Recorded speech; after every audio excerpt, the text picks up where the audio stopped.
Julio de 2004. En un lote baldío a las afueras de Tijuana, el silencio es roto solo por el viento. Allí yace el cuerpo de un rey sin corona, un guerrero traicionado. Pocos lo reconocerían ahora, pero esos puños, ahora inertes, alguna vez hicieron temblar al mundo. Él era Juan José Dinamita Estrada, el campeón que Tijuana adoraba. Como un hombre que conquistó el mundo con los puños, acabó ejecutado y olvidado, víctima de quienes un día llamó amigos. Para entender su caída, debemos volver al inicio. Acompáñame en esta trágica historia, y dale like si crees que ninguna gloria vale este precio. Dime, ¿desde qué ciudad me estás viendo, y qué hora es por allá? Para entender al campeón, primero hay que caminar por las calles que forjaron al niño. Tijuana no era un paraíso. Era una arena de supervivencia, un laberinto de calles polvorientas donde el sol pegaba con la misma fuerza que la vida. En este mundo de escasez y peligro constante, creció Juan José Estrada. Su infancia no fue una de juegos y risas, sino una lección diaria sobre el hambre, sobre el sacrificio de una madre que partía su pan en dos para que él comiera.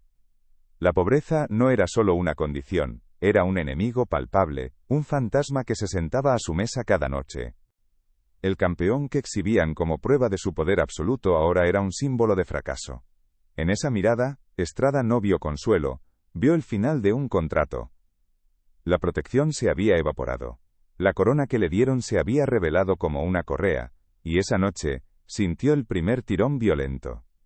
Aquella derrota no fue solo la pérdida de un cinturón, fue la pérdida de su valor, la anulación de su propósito para el cártel. Fue la primera herida mortal, la grieta en el ídolo por donde su alma comenzaría a desangrarse. La caída desde la cima del mundo es vertiginosa, y él apenas había dado el primer paso hacia el abismo. Suscríbete y no te pierdas el inicio de su espiral descendente, porque cuando un hombre que camina entre lobos muestra su sangre, la manada no tarda en devorarlo. El silencio que siguió a la derrota fue más ensordecedor que el rugido de la multitud. En el vestidor, el aire era denso, pesado como una lápida. Juan José Estrada no solo había perdido un cinturón de oro y cuero, había perdido el aura de invencibilidad que lo protegía, el escudo que lo hacía valioso para los hombres que gobernaban Tijuana desde las sombras. El desprecio en la mirada de los Arellano Félix esa noche no fue una advertencia, fue una sentencia. Cada golpe que daba en el costal llevaba el eco de una promesa sagrada, susurrada a su madre en una de esas noches donde el hambre era más ruidosa que los grillos. Te sacaré de aquí, jefa. Te lo juro. Esa promesa fue el combustible que encendió un fuego inextinguible en su alma. No peleaba por gloria, ni por fama. Peleaba por el honor de su madre, por la visión de un día en que sus manos ya no estuvieran ásperas por el trabajo y su rostro no estuviera marcado por la preocupación. Y encontró su iglesia, no en un templo de piedra, sino en un santuario de sudor, cuero y hierro. El gimnasio de boxeo. Allí, el caos de la calle se silenciaba, reemplazado por el ritmo hipnótico de la cuerda y el estruendo seco de los guantes contra el costal. Era su única salida, el único camino que no terminaba en una celda o en una tumba anónima, destinos que ya habían reclamado a tantos jóvenes de su barrio. Fue allí donde un viejo entrenador, de mirada cansada pero sabia, vio algo que nadie más había notado. No era técnica, no era estilo, era furia. Una furia pura, nacida de la necesidad, canalizada en dos puños que parecían tallados en piedra. Ese hombre se convirtió en el padre que nunca tuvo, el arquitecto que tomaría esa rabia cruda, y la convertiría en un arma letal. El trofeo se había roto, y ahora solo era un estorbo. Así comenzó la verdadera caída. No en un ring iluminado, sino en la oscuridad de noches interminables, que se ahogaban en tequila y se perdían en nubes de humo. El gimnasio, aquel santuario donde forjó su gloria, se convirtió en un lugar de fantasmas. El eco de los golpes al costal era un tormento, un recordatorio del hombre que fue, y que ya nunca volvería a ser. Su entrenador, la figura paterna que lo guió desde el barrio, intentó alcanzarlo, pero, Dinamita, ya estaba demasiado lejos, perdido en un laberinto de autodestrucción. La promesa sagrada hecha a su madre se transformó en un veneno que le quemaba el alma. Cada vez que la miraba a los ojos, veía el reflejo de su propio fracaso. Las oraciones de ella, que antes parecían bendecir sus guantes, ahora se sentían como acusaciones silenciosas. Se alejó de su familia, construyendo un muro de fiestas vacías y compañías peligrosas, porque era más fácil enfrentar la indiferencia de extraños que la dolorosa decepción de los suyos. Su casa, antes un refugio, se volvió un campo de batalla de reproches y lágrimas. Volvió a pelear, pero el dinamita ya no explotaba. Subía al cuadrilátero con el cuerpo presente pero el espíritu ausente. Lo llamaron dinamita, no como un apodo sino como una advertencia. Cada golpe era una explosión, un intento desesperado por demoler el muro de la pobreza que lo aprisionaba a él y a su familia. Era el sonido de la redención. Esta es la historia de cómo la necesidad puede crear un monstruo en el ring. Todos hemos luchado por salir de un lugar oscuro, impulsados por una promesa. Si alguna vez sentiste ese fuego, si entiendes lo que es pelear por los tuyos, deja un like para honrar ese espíritu guerrero. Y cuéntame en los comentarios, ¿cuál fue esa promesa que a ti te hizo seguir adelante cuando todo parecía perdido? El nombre de Dinamita Estrada comenzó a retumbar en los gimnasios de Mala Muerte y las arenas sudorosas de Tijuana, no como un rumor, sino como el eco de una explosión. Sus primeras peleas no eran combates, eran demoliciones. No era un boxeador, era una fuerza de la naturaleza. No bailaba sobre el ring, lo invadía. Cada campanada no era el inicio de un round, sino la orden de cacería. Sus oponentes, hombres duros forjados en la misma calle, lo veían venir, y en sus ojos se reflejaba el terror primitivo de quien se enfrenta a algo que no puede razonar. Su estilo era un insulto a la técnica, una bofetada a la elegancia del deporte. Era una sombra, un nombre en un cartel para que otros, más jóvenes y hambrientos, construyeran su propia leyenda sobre las ruinas de la suya. Una derrota, y luego otra, y otra más. Cada campanazo final era un clavo más en el ataúd de su carrera, una humillación pública que lo hundía más en el pozo. La gente que antes coreaba su nombre ahora susurraba con lástima al verlo pasar. Y mientras él se desmoronaba a la vista de todos, sus antiguos patrones lo observaban con una frialdad calculadora. Ya no era su campeón. Era una vergüenza, un cabo suelto, un hombre que sabía demasiado, y hablaba de más cuando el alcohol le soltaba la lengua. Los autos de lujo desaparecieron. Las invitaciones a las fiestas privadas cesaron. La protección se convirtió en vigilancia. La jaula de oro que tanto disfrutó se reveló como lo que siempre fue, una celda. Ahora, era un prisionero de su pasado, un secreto que, tarde o temprano, necesitaría ser silenciado para siempre. Llegó a su punto más bajo una madrugada, no en un palacio de Las Vegas, sino en una cantina de Mala Muerte en la zona norte. Solo, con la mirada perdida, vio su reflejo en el espejo manchado detrás de la barra. No reconoció al hombre que le devolvía la mirada. No había jabs para medir distancia. No había movimientos de cintura para esquivar. Solo había un avance implacable, una tormenta de golpes lanzados con la furia de quien pelea por el último plato de comida. Sus puños no buscaban puntos, buscaban fracturar voluntades. Los cronistas deportivos intentaban describirlo, pero las palabras se quedaban cortas. Lo llamaban un fajador, un toro de lidia, pero la verdad era más simple y aterradora. Era un hombre que había convertido el hambre de su infancia en un arma letal. La leyenda crecía con cada cuerpo que caía a la lona. Primero fueron las arenas locales, donde el olor a cerveza y sudor se mezclaba con el asombro de la multitud. Luego, las grandes ciudades donde los promotores, con ojos brillantes de codicia, lo presentaban como el nuevo fenómeno mexicano. Él demolía a sus rivales uno tras otro, construyendo un camino de inconsciencia hacia la cima. Cada victoria era un ladrillo más en la casa que le construiría a su madre, cada bolsa ganada era una deuda saldada con su pasado. Y entonces llegó la noche que definiría su existencia. El 22 de octubre de 1994 en el Auditorio Municipal de Tijuana. El aire estaba cargado de una electricidad casi sagrada. Frente a él, el campeón danés Johnny Bredal, un estilista, un técnico, un maestro del arte de la defensa. El rostro hinchado, los ojos vacíos, la gloria extinta. Aquel no era el guerrero forjado en la pobreza, el ídolo de Tijuana. Era un espectro. El fajador que nunca dio un paso atrás, ahora no tenía a dónde ir. Estaba atrapado entre el fantasma de lo que fue, y la certeza de un final trágico. ¿Alguna vez has sentido que la persona que ves en el espejo ya no eres tú, que tu propia vida se ha convertido en una condena? Si entiendes el dolor de perderse a uno mismo, deja un like como señal de que la historia de este guerrero caído te ha tocado. En el fondo de aquel abismo, donde el alcohol era el único bálsamo, y la soledad el único compañero, algo se quebró dentro de Juan José Estrada. El reflejo en el espejo de la cantina no era un campeón, ni siquiera un hombre. Era un espectro, un eco de la gloria que se desvanecía con cada trago amargo. Y en ese silencio, en esa humillación definitiva, nació la última y más feroz de sus batallas. No sería por un cinturón de oro, ni por el rugido de la multitud. Sería una guerra silenciosa, peleada en las trincheras de su propia alma, por el único premio que le quedaba, la dignidad. Era el hielo contra el fuego. Durante asaltos, la dinamita pareció contenida. Bredal se movía, puntuaba, frustraba al mexicano con una danza inteligente. Se podía sentir la ansiedad en la grada. Pero la dinamita solo necesita una chispa.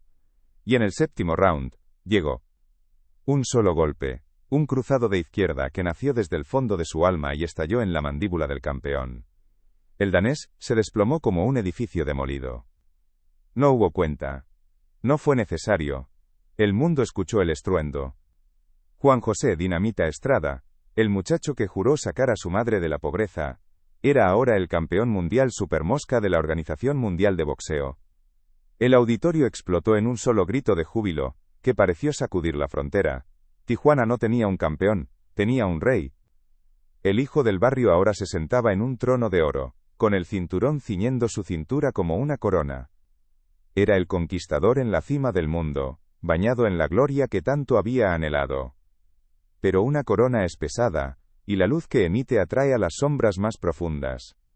Él no lo sabía, pero los hombres que pronto controlarían su destino, ya lo observaban desde la primera fila, no como a un ídolo, sino como a una posesión.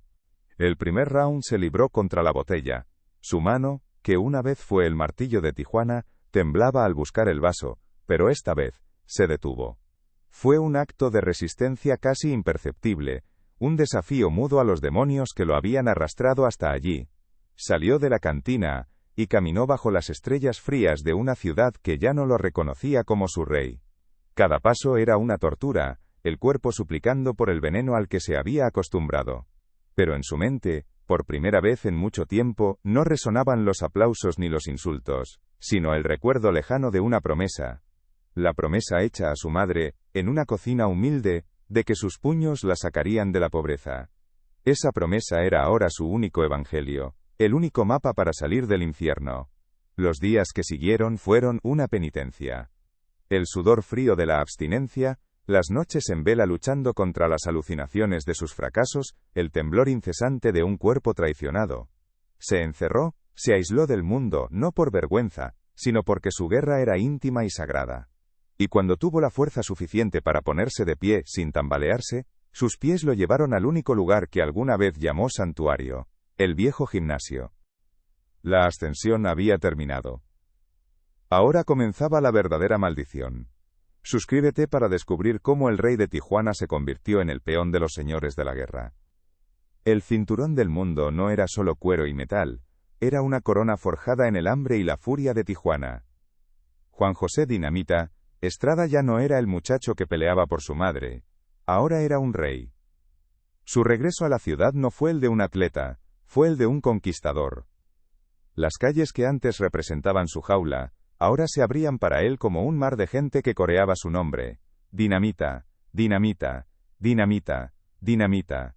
El grito era un trueno que sacudía los cimientos de la frontera, el sonido de un pueblo que se veía reflejado en la gloria de su hijo pródigo.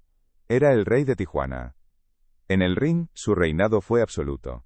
Defendía su título no como un boxeador, sino como un monarca defendiendo su reino. Cada golpe era una declaración de poder, cada victoria una reafirmación de su leyenda. Se movía con la arrogancia de un hombre que se sabe invencible, porque nunca había conocido nada que sus puños no pudieran destruir. Se convirtió en un ícono, el orgullo de una ciudad que necesitaba héroes más que pan. El olor a sudor, a cuero y alimento lo golpeó como un recuerdo de una vida pasada.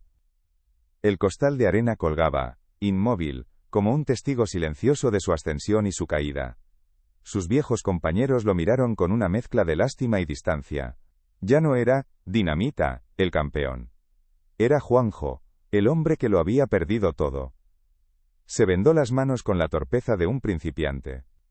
Sus nudillos, marcados por 1000 batallas, se sentían extraños, ajenos. El primer golpe al costal fue débil, patético. No había explosión, no había dinamita, solo el sonido sordo de un hombre roto golpeando su propio fracaso. La frustración lo quemaba por dentro. Quiso rendirse, volver a la oscuridad confortable del olvido, pero entonces veía el rostro de su madre, o el de sus hijos, y la rabia se transformaba en combustible. Un golpe más. Y otro. Y otro. Cada impacto era un exorcismo. Expulsaba la arrogancia, la indisciplina, la traición a sí mismo. Corría por las mañanas, por las mismas colinas polvorientas de Tijuana que lo vieron nacer, con los pulmones ardiendo, vomitando el veneno de años de autodestrucción. No entrenaba para volver al ring, entrenaba para volver a ser un hombre. Poco a poco, la niebla en su mente comenzó a disiparse. Y con la claridad, llegó el terror. Su rostro estaba en los murales, su historia en los corridos que empezaban a componerse en su honor. Era la prueba viviente de que incluso desde el polvo se podía tocar el cielo. Y entonces, los otros reyes de Tijuana, los que gobernaban desde las sombras, posaron sus ojos sobre él. Los hermanos Arellano Félix no vieron a un campeón, vieron un símbolo. Vieron el trofeo perfecto para añadir a su colección de poder. No lo reclutaron con amenazas, lo sedujeron con un mundo que Estrada solo había soñado. Los autos de lujo reemplazaron las caminatas por el barrio. Las fiestas en mansiones opulentas, donde el tequila corría como un río, y los hombres más peligrosos del país le rendían pleitesía, sustituyeron las humildes celebraciones familiares. Lo adoptaron, lo hicieron suyo. Juan José Estrada, Dinamita, se convirtió en su campeón particular, el trofeo viviente que exhibían para demostrar que en Tijuana todo, incluso la gloria de un héroe, les pertenecía. Era el rey de dos mundos, el del honor del ring, y el del poder de la calle, y en su ceguera, creyó que podía gobernar ambos. En la cima del mundo, bañado en oro y adulación, se sentía inmortal, un dios forjado a golpes. Pero, ¿qué sucede cuando un rey olvida que su corona es prestada? ¿Qué debilidad se esconde en el corazón de un hombre que ha conquistado todo, excepto a los demonios que ha invitado a su mesa? Un terror más profundo que cualquier oponente. Comprendió que sus demonios no solo estaban dentro de él, tenían nombres, rostros y poder. Los hermanos Arellano Félix. Mientras más se alejaba del alcohol y la desesperación, más recordaba. Recordaba conversaciones en fiestas privadas, nombres susurrados, negocios cerrados en la penumbra. Se dio cuenta de que no era solo un trofeo desechado, era un archivo viviente, un secreto peligroso que caminaba por las calles. La protección que una vez fue su orgullo se había convertido en una jaula invisible. Empezó a sentir su presencia en todas partes. Un sedán oscuro estacionado al final de su calle. Una mirada que se sostenía un segundo de más en el mercado. El cartel no lo había olvidado.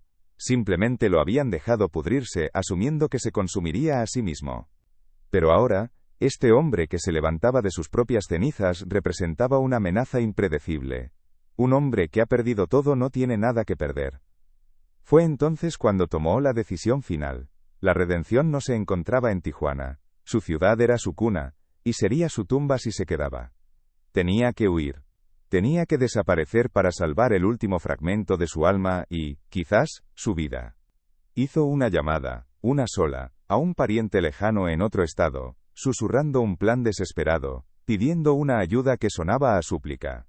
La gloria de un rey es deslumbrante, pero toda corona proyecta una sombra. Y la sombra de Juan José Estrada comenzó a alargarse, a oscurecer el brillo cegador de su cinturón de campeón. Los hermanos Arellano Félix no solo le habían dado un trono, le habían construido una jaula de oro, y él, fascinado por el reflejo, no se dio cuenta de que la puerta se había cerrado. Las madrugadas de entrenamiento antes un ritual sagrado, fueron reemplazadas por noches que no terminaban.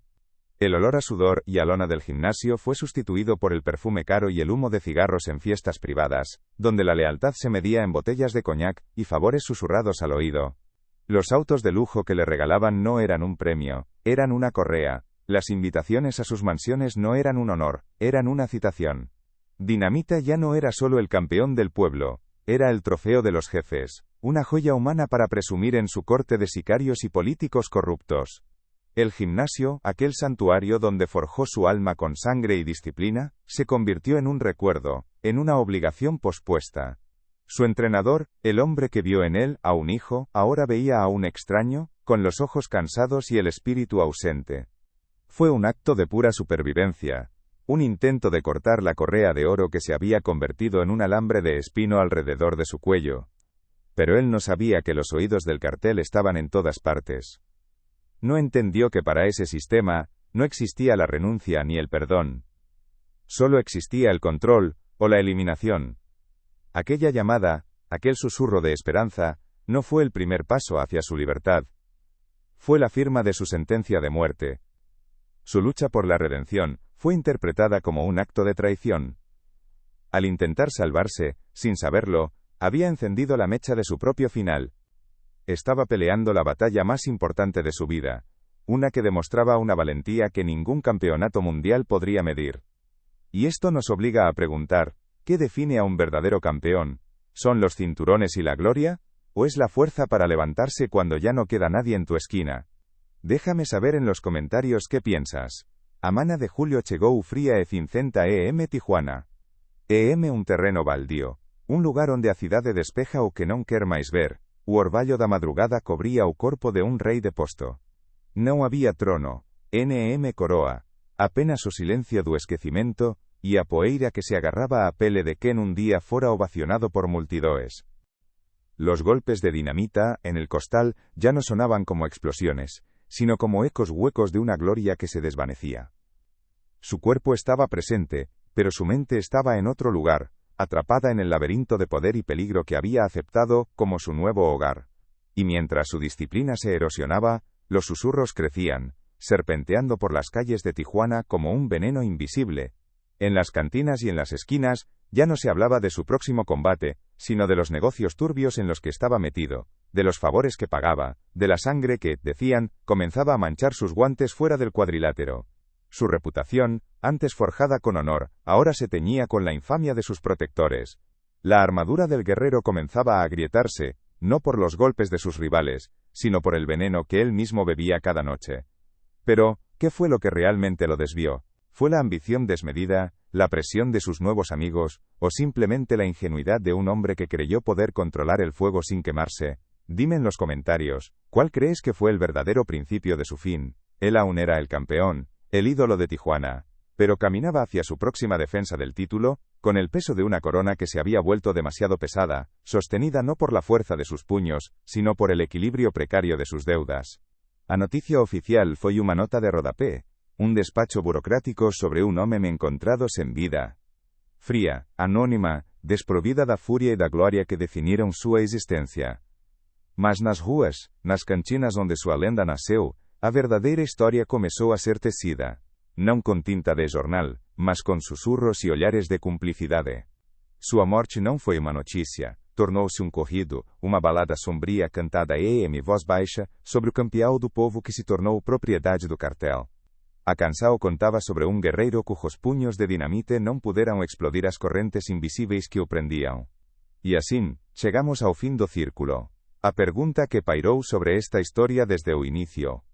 Como un homem que conquistou o mundo con os puños, que prometeu o ceu a súa mãe e o entregou, acabou executado e abandonado, vítima daqueles que un día chamou de amigos?